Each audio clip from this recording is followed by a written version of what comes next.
I came here to show you the photo kite. It's a tethered flying camera. But before I do that, I want to tell you a bit about where it came from, what motivated it. So I was born in Russia, and 3 years ago, in 2011, there were the Russian federal elections. There were massive irregularities reported, and people came out to protest, which was very unlikely for Russia. And no one really knew how significant these protests were because, for whatever reason, the world media largely ignored it. Now, there was a group of photographers that flew flying cameras as a hobby, usually photographing things like the Sphinx, the pyramids, who happened to be right around the corner, and they flew a camera, and they took some snapshots, some panoramas of this demonstration. Just completely independent entity, completely random occurrence. And the image, when I saw it, it really struck me.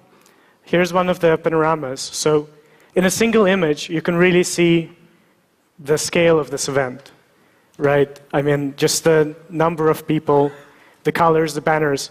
It's not that you just can't consider this insignificant. All in a single image, which was really cool to me. And I think in the future, journalism and many other professions, there are flying cameras already quite commonly out there, but I think you wait a few months, a few years, and for many professions, it's really going to be a requirement.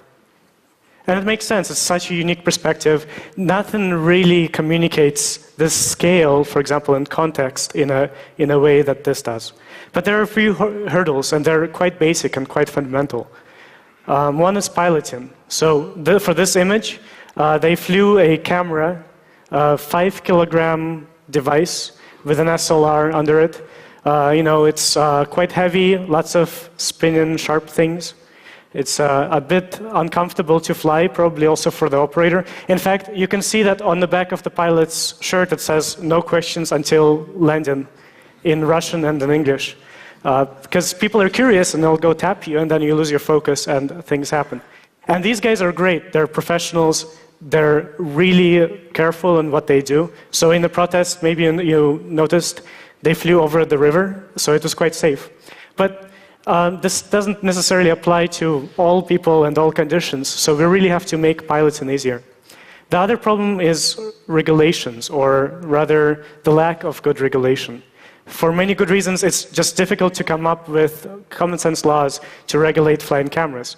So we already have cameras, everyone here I'm sure has a smartphone with a camera, right? There are more and more of them. You hear about people with Google Glass being attacked. You hear about actually a drone pilot, a hobbyist, was attacked 2 weeks ago because he was flying near a beach. Here's some personal input I didn't expect. Just yesterday I was attacked by a guy who claimed that I was filming him. I was checking my email right here. Easier way to get inputs for your talk. But I think there are better solutions. I think we have to diffuse the situation. We have to come up with responsible solutions that address the privacy issues and the safety, accountability issues, but still give us that perspective. And this is one potential solution. So this is the photo kite. Well, let me see. It's a quadricopter, but what's kind of special about it is there's a leash. It's literally a dog leash. It's very convenient.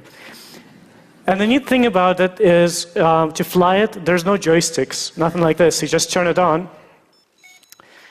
and you point in the direction that you want to fly. You give it a little twist. That's kind of the way you communicate. And there it goes.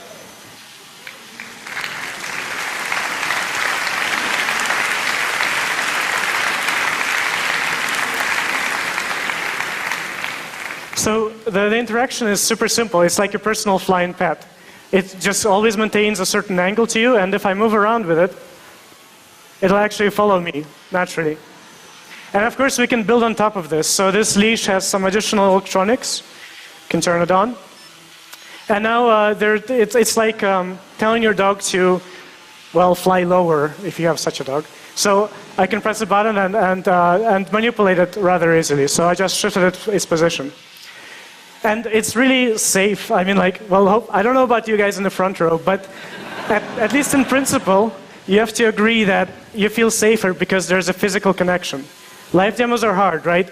Things go wrong all the time, but no matter what, this thing will actually prevent this thing from going into you. What's more, it tells you immediately that I am the one responsible for this device. You don't have to look for someone controlling it. Now, I can tell you that it's easy a lot, but I think what a really good way to prove that is to grab a second one and launch it. And if I can do this on stage live, then I can show each and every one of you in 5 minutes how to operate one of these devices.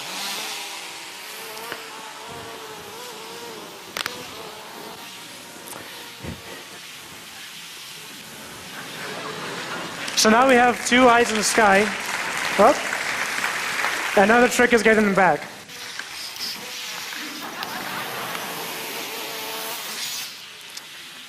So my question now to you is, well, it's a nice solution, it's very accessible, it's safe. What would you use it for? What would you use such a camera for in your life? Thank you.